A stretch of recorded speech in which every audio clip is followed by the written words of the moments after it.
It's Friday, February 28th. Hey, Brad's out today, but I've got you covered from D.C. It's pretty clear at this point how President Trump feels about Ukraine and about continued U.S. support for it. Biden was throwing money around like it's cotton candy. Earlier this month, the president essentially said his Ukrainian counterpart conned the U.S. into backing the war effort. But think of it, a modestly successful comedian.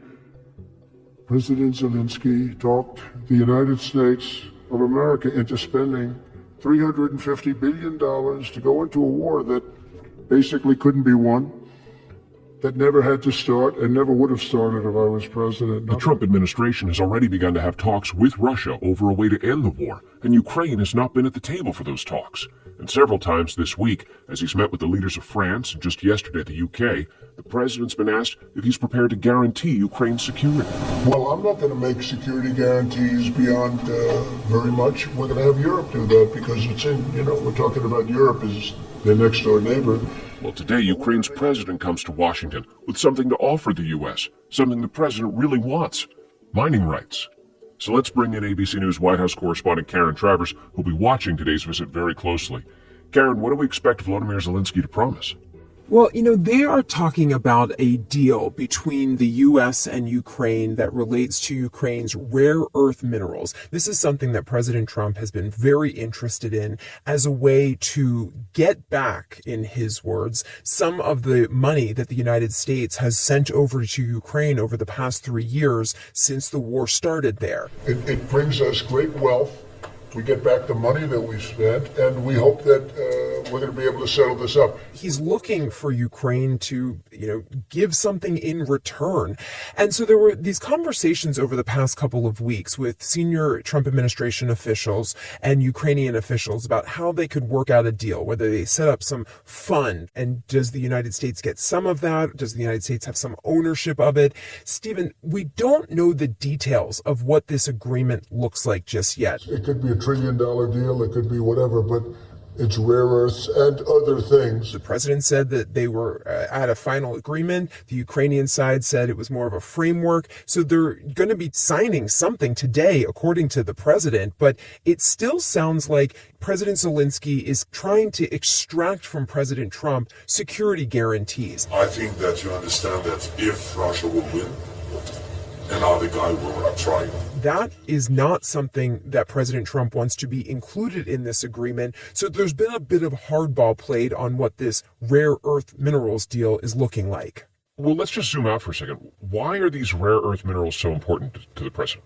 Because they're used in technology. So, you can take them and put them into computer hard drives. You can put them into electric vehicles, cell phones. So there's an actual tangible need to have them. We're leading right now with AI. We're leading with everything right now, but we need resources. We have to double our electric capacity. But again, it's also a transactional approach by President Trump to the U.S. assistance for Ukraine. He sent money, or just sent it, money after money after money, and never had any knowledge of ever seeing it back. He has railed against the Biden administration for what he says was just giving money and weapons to Ukraine over the last 3 years and not, in his view, getting anything in return. And this is what they've set their sights on, knowing that the Ukrainians can't just write them a check and pay the United States back. We should notice we talk about these rare earth metals. A lot of them are actually found in what is now territory held by Russia. Mm-hmm. So how is this going to work out where the U.S. is able to access them? Do we know? Well, this is one thing that came up yesterday during the president's meetings with the British Prime Minister, that he said he would try to help Ukraine get their land back that Russia has taken from them. They've fought long and hard on the land, and you and I will be discussing that. And we're going to certainly try and get as much as we can back. So I think that would likely be part of the conversations that he'll be having with President Zelensky today. We'll be spending a lot of time there. It'll be great for Ukraine. It's like a huge economic development project. So he then, in almost every time he's talked about this, has gone a little bit further, indicating that there would actually be Americans in Ukraine. And then yesterday, he indicated that these Americans would actually be digging the rare earth minerals. We'll be digging. We'll be digging dig we must. Now, I think another question for the president today is, what will these Americans be doing there? And it's a question for President Zelensky, too, of are you letting these Americans come in and actually do something with these rare earth minerals on the ground? As he was sitting alongside his British counterpart yesterday in the Oval Office, one of the reporters asked Trump if he still thinks Volodymyr Zelensky is a dictator. He did not walk back that comment, Stephen. And that comment, of course, set off shockwaves when the president had said it earlier this month. A dictator without elections. Zelensky better move fast or he's not going to have a country left. Gotta move fast. And he said that because Zelensky has not had elections in Ukraine since the war started. There is martial law in Ukraine right now. The Ukrainians will say they can't have elections given the circumstances with people fighting the war, with so many people displaced by the war, and that this is the way it's working right now under the country's constitution.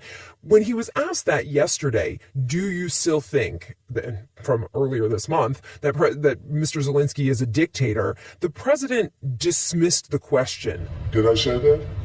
I can't believe I said that. Next question. He didn't walk it back. He was dismissing the reporter asking that, and he had a chance to say, I don't think that. And Stephen, the president has been asked numerous times, do you think Russian President Vladimir Putin is a dictator, given that he has taken on his political opponents and what he has done to them in his country of Russia, and also that he has overseen elections in Russia that are widely criticized as not being free and fair. And President Trump has not used that word to describe Vladimir Putin. I've known him for a long time now, and I think I don't believe he's going to violate his word. I don't think he'll be back when... He was asked about what he would do if Putin didn't hold up his end of an agreement with Ukraine to end the war. And the president said he doesn't believe that Putin would violate his word. I've known him for a long time now. We had to go through the Russian hoax together. That was not a good thing. He was, of course, referring to the multi-year investigation by special counsel Robert Mueller.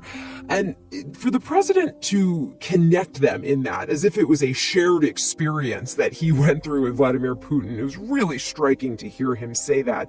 But, that's how he views this. And, this has been a criticism of Donald Trump's, that he has sided with Russia over the years. He's siding with them right now, his critics will say, in the peace negotiations with Ukraine, even by having his senior officials meet with Russia first before they sat down with Ukraine to talk about the way forward. But the president was insistent yesterday. He said, I don't believe he's going to violate his word. He said, when we make a deal, I think the deal's going to hold. Karen Travers, ABC News at the White House. Thanks so much. Thanks, Stephen. All right, next up on Start Here, a Hollywood legend found dead along with his wife. What happened? That's after the break.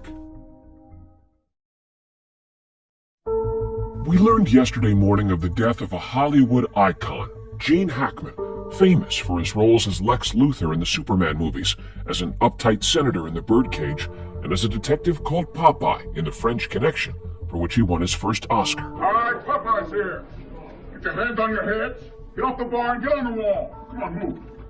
Early yesterday morning, police in New Mexico made a really gruesome discovery. The bodies of 95-year-old Gene Hackman, his 65-year-old wife Betsy Arakawa, and one of their 3 dogs were all found in different locations inside their house.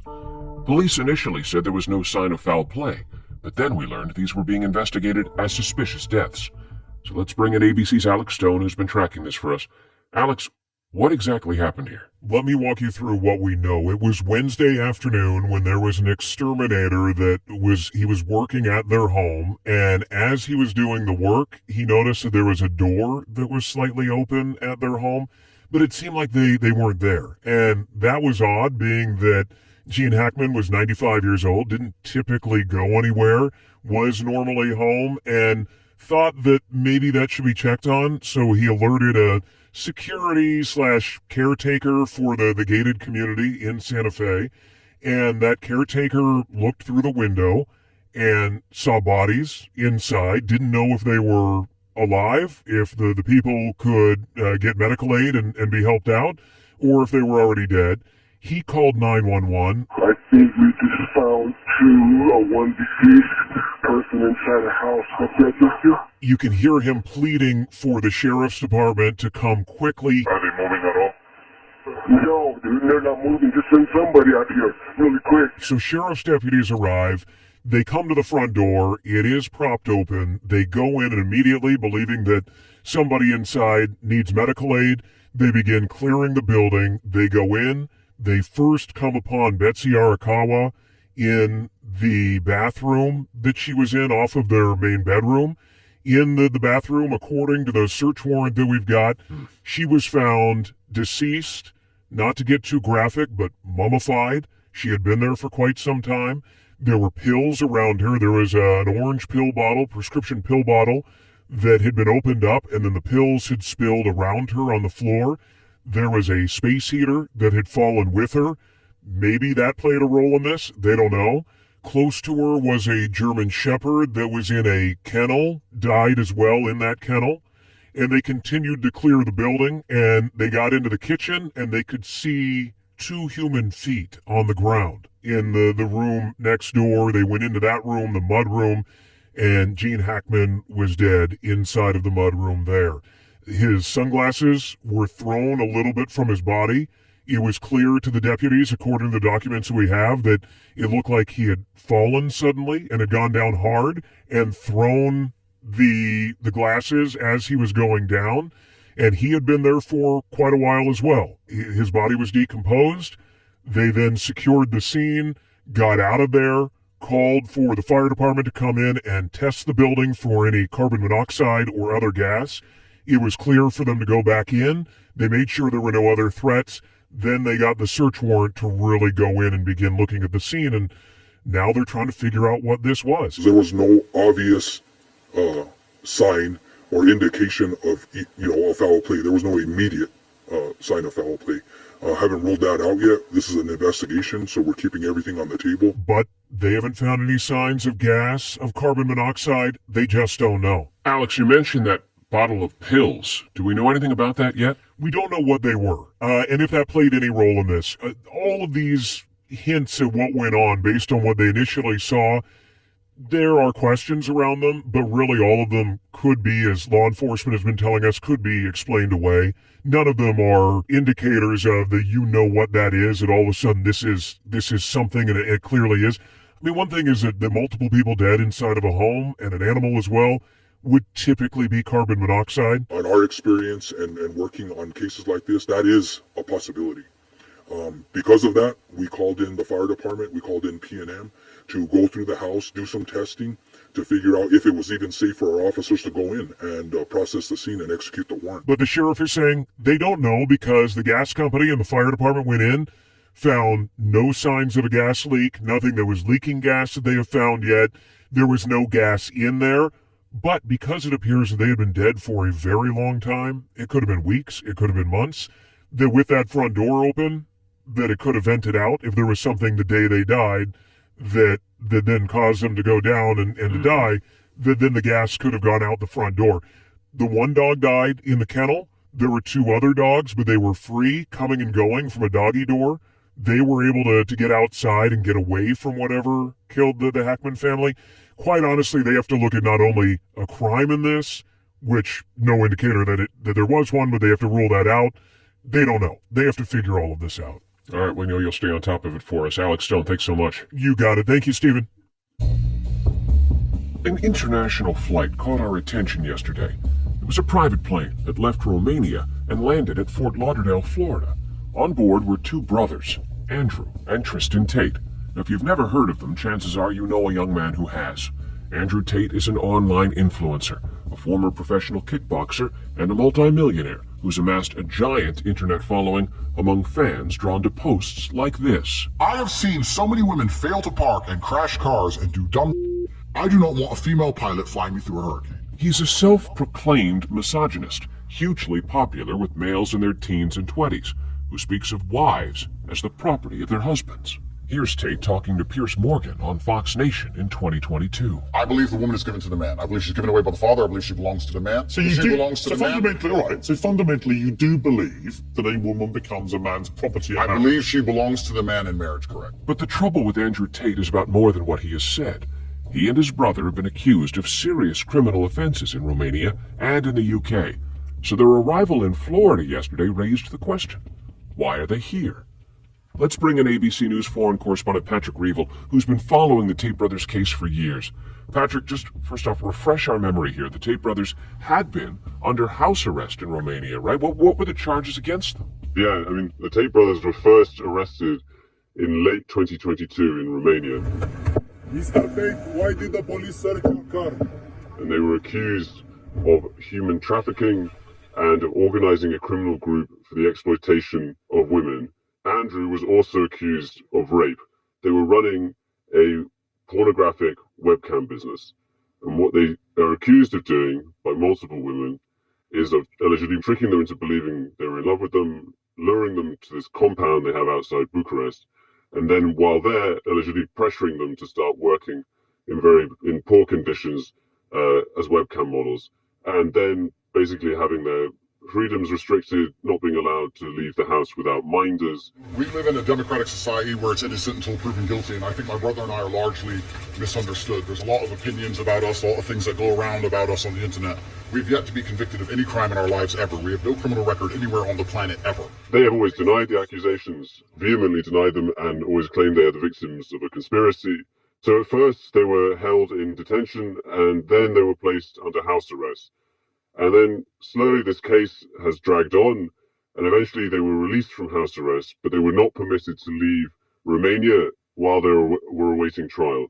And another criminal case had opened in the UK as well, on very similar charges, again of human trafficking and rape. They also were accused by at least 4 more British women of sexual assault, rape, and coercion. And in the course of all this going on, a second Romanian case was opened involving, again, allegedly more women, accusing the Tates basically of the same thing again, of coercing them. In December, one of the Romanian cases was sent back to the prosecutors by a court, which ruled it could not proceed to trial because of multiple legal and procedural irregularities, but the charges were not dropped. It continues. And our prosecutor recently decided, because we have no active indictment in court, to let us go and return. This is a democratic society. It's supposed to be innocent until proven guilty, as my brother and I are. So the Tates, as I say, have always denied this. And it has to be said again, the charges have not been dropped in Romania. They remain. All that has been changed is that the Tates' judicial controls have been changed that allows them to leave Romania. They're still expected even to go back to Romania to appear in court. So, Patrick, how did they end up here in the U.S.? Why are they here? Do we know? So their arrival in the U.S., of course, is an extraordinary twist in this story, but it follows reports about a week before they left Romania, reports that Trump administration officials had been pressing Romania to lift the travel ban to allow them to leave Romania while awaiting trial.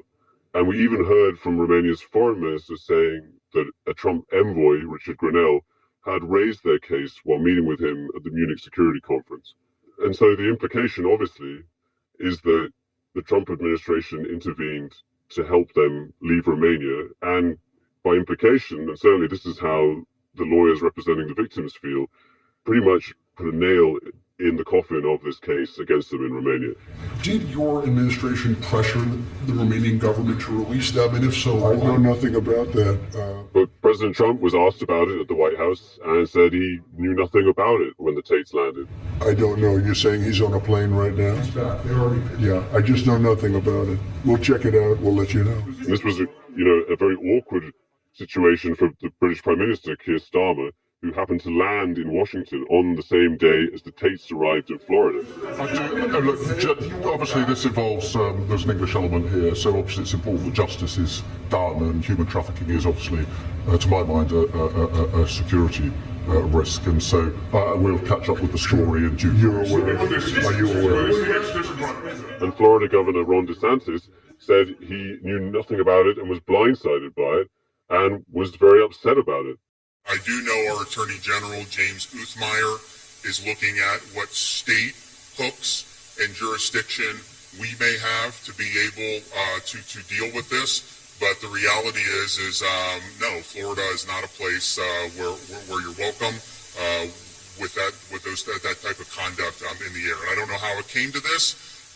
We were not involved. We were not notified. I found out through the media that this was something that was happening. So even though President Trump says he is not aware of how the Tates ended up in the U.S., we ought to note that the Tates are both supporters of President Trump. Andrew Tate has been saying in his online videos that Trump is saving the world. That was as recently as this week. What more, Patrick, do we know about the Tate brothers' links to Trump World? So the Tates for years have been some big supporters of Trump. You know the best thing about Trump? Trump is unreasonable. And the best men are unreasonable men. I said I'm going to stop all the wars.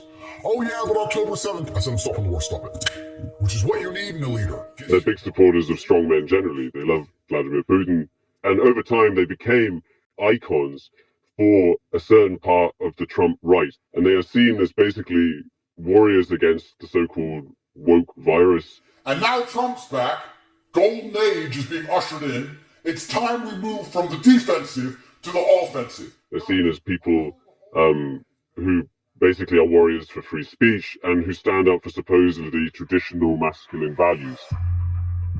Freeing the Tates has become a big cause for a very large section of Trump's key allies and supporters. Not all of them, it has to be said. Some parts of the conservative right in the US are appalled by the Tates, who have long promoted a type of lifestyle that they don't approve of. But a much more influential side, I would say, thinks that they are basically heroes of the right. They like their aggressive style, and I think they see them as the embodiments of some of the values of Trumpism. Patrick Reevell, thank you so much. Thanks. Okay, one more quick break, and when we come back, may I have the envelope, please? One last thing is next. And one last thing. Being a Washington reporter, it's fair to say I have an addiction to data. I have to. We use it all the time to analyze trends, assess impacts, forecast electoral outcomes, and our partners at 538 certainly do their best to help with that. So it was cool to learn that they also dive each year into predicting the winners of the Academy Awards, which air this Sunday night on ABC. I wish that we could poll Oscar voters, but they are a small and secretive bunch, so I'm not sure they would even tell us even if we could track them down. That's Nathaniel Rakich, 538's senior editor and senior elections analyst. He's got a piece at 538.com that describes the team's analysis.